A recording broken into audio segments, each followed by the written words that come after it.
कल के अध्याय में आपने सुना था कि दक्ष की 60 कन्याओं का विवाह किस किस के साथ हुआ।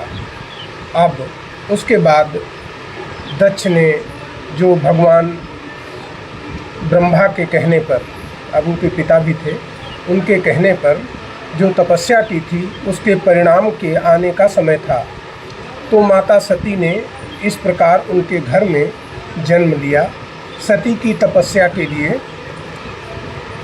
आज जो अध्याय हम आपको सुनाने जा रहे हैं उसके पहले का प्रसंग होगा, जब नारद मुनि सती को ये बताते हैं कि तुम्हारे पति किस प्रकार के होंगे।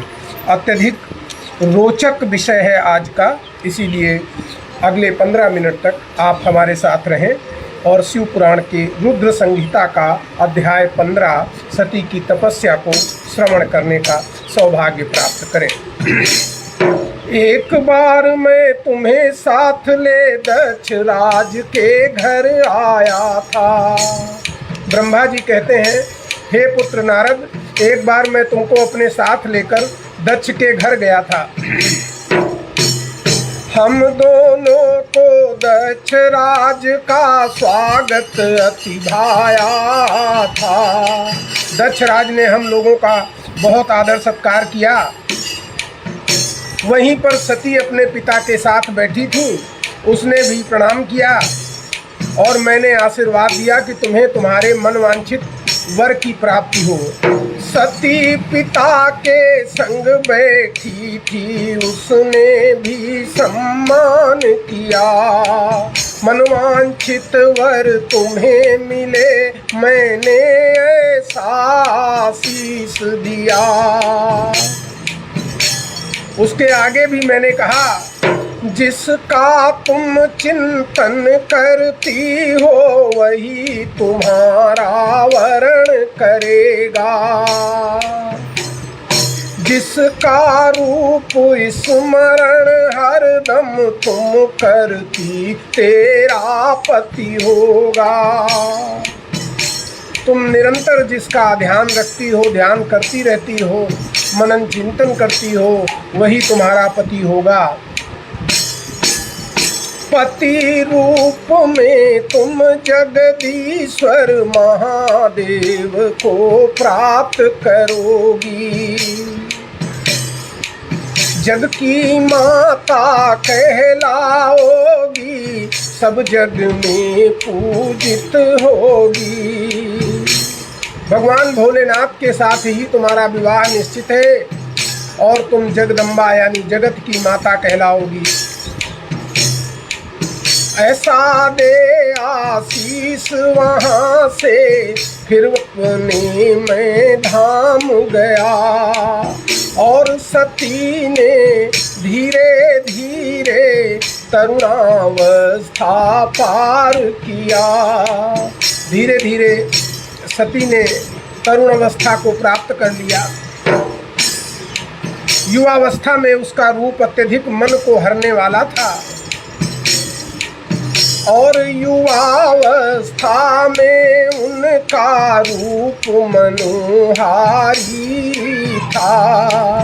दिव्य तेज थी, सुंदरता भी मुख आभाकारी था।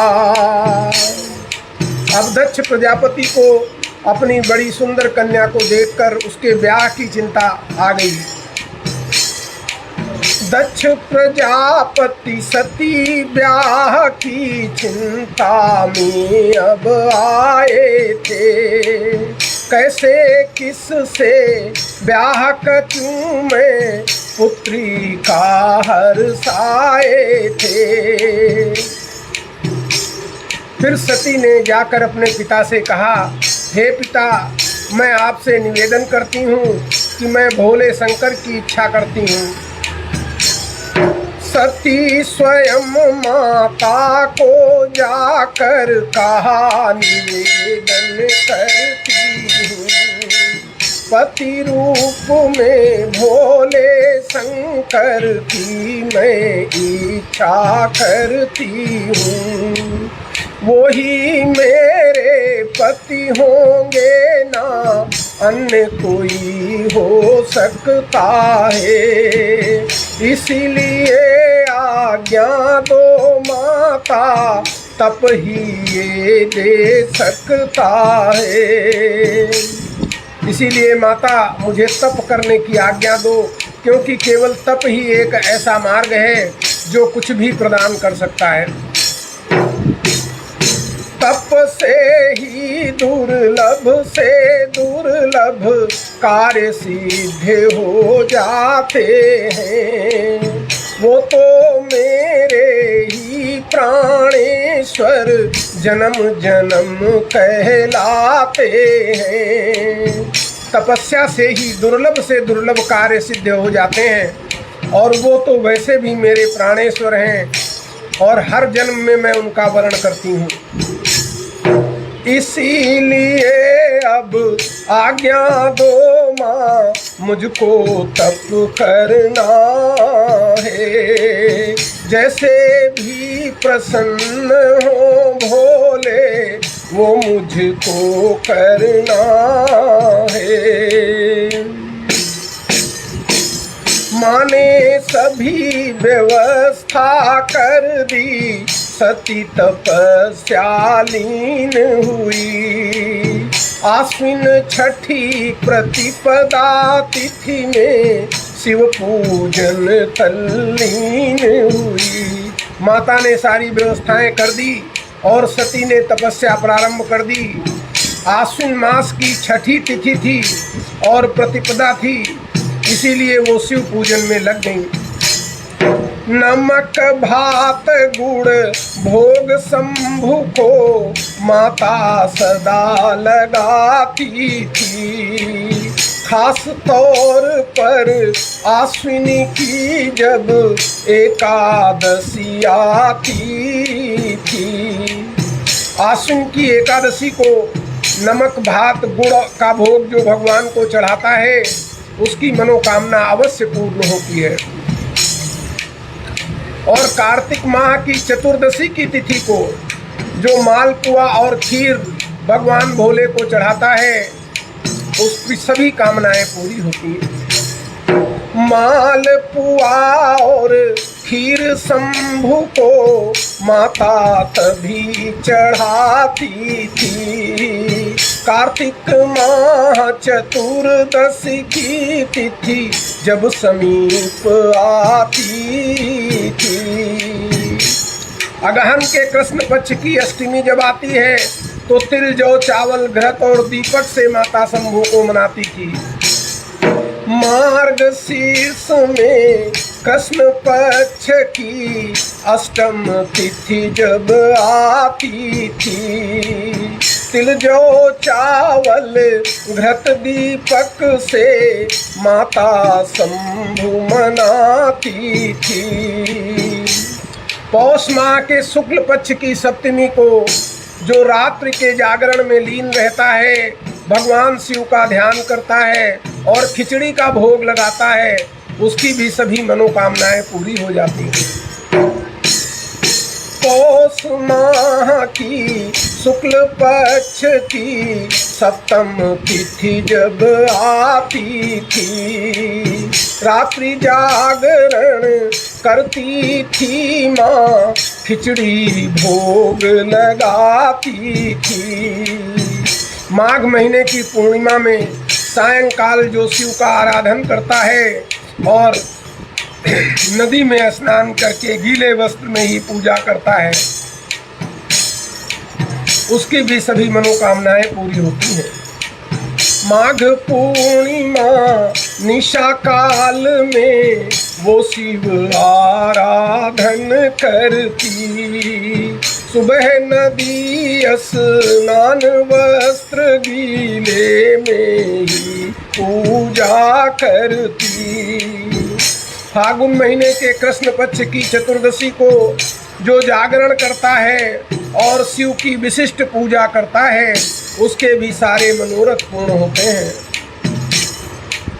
फागुन कृष्ण पक्ष 14 को मातु जागरण करती थी और प्रफुल्लित होकर हर की हर विशिष्ट पूजा करती थी। दिन रात भगवान शिव को समर्पित होकर उन्हें दिन और रात का भी ध्यान नहीं रहता, सदैव भगवान शिव का ही चिंतन रहता और उनसे ही वार्तालाप करती रहती। सारा समय समर्पित शिव को भूल गई वो दिन और रात, सदा शंभु का चिंतन करती उनसे ही करती थी बात। चैत्र माह के शुक्ल पक्ष की चतुर्दशी जब आती है तो ढाक के पुष्प और दोनों से माँ की पूजा होती है, भगवान शिव और माँ की। चैत्र मास के शुक्ल पक्ष की 14 तिथि जब आती थी, ढाक पुष्प अरु दोनों से माँ पूजन कर हर साथी थी। वैशाख माह में माता सिर्फ तिलों को खाती थी और जौ के नए भात से माता शंभू का भोग लगाती थी। फिर बैसाख माह में माता सिर्फ तिलों को खाती थी, जौ के नए भात से माता शंभू को हर साथी थी। ज्येष्ठ माह में भूखी रहकर माता शंभु को वस्त्र अर्पित करती थी और भटकटैया के पुष्पों से भगवान शिव का अर्चन करती थी। ज्येष्ठ माह में भूखी रहकर शस्त्र प्रभु अर्पित करती, पुष्प भटकटैया के लेकर के शिव का अर्चन करती। आषाढ़ में शुक्ल पक्ष की चतुर्दशी को काले वस्त्र और भटकटैया से माता रुद्रदेव का पूजन करती थी। शुक्ल पक्ष आषाढ़ चतुर्दशी को जब माँ पूजन करती, काले वस्त्र भटकटैया से रुद्रदेव पूजन करती। सावन में जनेऊ से और कुश और वस्त्रों से भगवान शिव का पूजन किया जाता है। भादों में विभिन्न प्रकार के फल और फूलों से शिव का पूजन होता है। श्रावण में जनेऊ से कुश से वस्त्रों से पूजन होता है। भादों में विभिन्न फल फूलों से शिव का पूजन होता है। माँ केवल जल को ही पीकर भगवान का ध्यान करती थीं और इस तरह माँ ने नंदा व्रत को पूर्ण कर लिया। माँ केवल जल को ही पीकर शिव का ध्यान लगाती थी और इस तरह नंदा व्रत को माता पूर्ण कराती थी। नंदा व्रत जब पूर्ण हो जाता है तो ध्यान में भगवान शिव आते हैं। नंदा व्रत जब पूर्ण हो गया माँ ने ध्यान लगाया है और ध्यान में हरदम अपने शिव शंकर को पाया है। हरदम माता निश्चित आसन में बैठ करके ही भगवान शिव का आराधन करती थी और शिव का चिंतन मनन निरंतर हो, बस यही साधन करती थी। निश्चित आसन में स्थित हो, हरदम शिव आराधन हो, शिव का चिंतन मनन निरंतर चले यही बस साधन हो। जब माता की भगवान शिव में अनन्य भक्ति हो जाती है तो देवता ऋषि मुनि और भगवान विष्णु तक उनकी ये बात पहुंच जाती है। सभी लोगों ने अपना शीश माता सती के सामने झुकाया और माँ के तप को सराहा। जब माता की शिव में यूं अनन्य भक्ति हो जाती है, सुर ऋषि मुनि हरि तक उनको ये बात पहुँच जाती है। पहुँच सती के सम्मुख सबने अपना शीश झुकाया है। नमस्कार कर माने तप को सबने बहुत सराहा है। मैं भी, ब्रह्मा जी कह रहे हैं, मैं भी भगवान विष्णु के संग कैलाश गया था और भगवान ध्यान में लीन थे, इसीलिए मैंने भी वहीं आसन लगा लिया। ऐसे तप को देख स्वयं मैं विष्णु संग कैलाश गया। शिव थे ध्यान मग्न फिर हमने आसन वहीं लगाया था। फिर प्रणाम करके हमने भगवान शिव की स्तुति को आरंभ किया। जिस प्रकार से भगवान शिव जागृत हो जाएं वही स्तुति प्रारंभ की। फिर प्रणाम कर हमने शिव की स्तुति को प्रारंभ किया, जिससे शिव जागृत हो जाए वही गान प्रारंभ किया।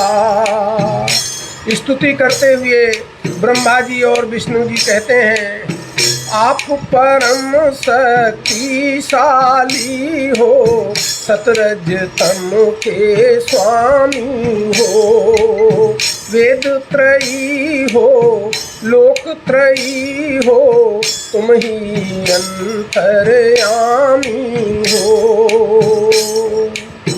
आप शरण में आए भक्तों की सदैव रक्षा करते हो, सदा सर्वदा आप सभी भक्तों के दुख को हरते हो। इसीलिए आपका नाम हर रखा गया है कि आप दूसरों की पीड़ा को हर लेते हैं। इस संसार में भगवान शिव की महिमा को जान सके ऐसा तो कोई है नहीं। आपके समान हे भोलेनाथ इस संसार में कोई नहीं है। शिव की महिमा जान सके ऐसा कोई विद्वान नहीं। शंभु आप में समजगती के कोई और महान नहीं। आपके समान इस संसार में कोई भी नहीं है। हम सब आपके सम्मुख खड़े हैं, कृपया दर्शन दें। हम सब सम्मुख खड़े आपके अपना शीश झुकाए हैं। करो कृपा दर्शन दो भोले, इसीलिए आए हैं। आपके सम्मुख हम सब खड़े हैं, आप हमें दर्शन दें और योग निद्रा से जागें। आप सुन रहे हैं ज्योतिर्लिंग शिव मठ से शिव महापुराण का पाठ। आपको ज्ञात ही है कि प्रत्येक दिवस आप प्रातःकाल एक अध्याय शिव पुराण का सुनते हैं। फेसबुक पर लाइव आप इसे देख सकते हैं, सायंकाल इसे यूट्यूब पर भी अपलोड किया जाता है। इसके अतिरिक्त आप हमारी वेबसाइट ज्योतिर्लिंगशिवमठ.in पर भी इसका लाभ उठा सकते हैं। कल पुनः नए अध्याय रुद्रदेव का सती के संग विवाह नामक अध्याय 16 आप सुनेंगे। तब तक के लिए हर हर महादेव, जय भोलेनाथ।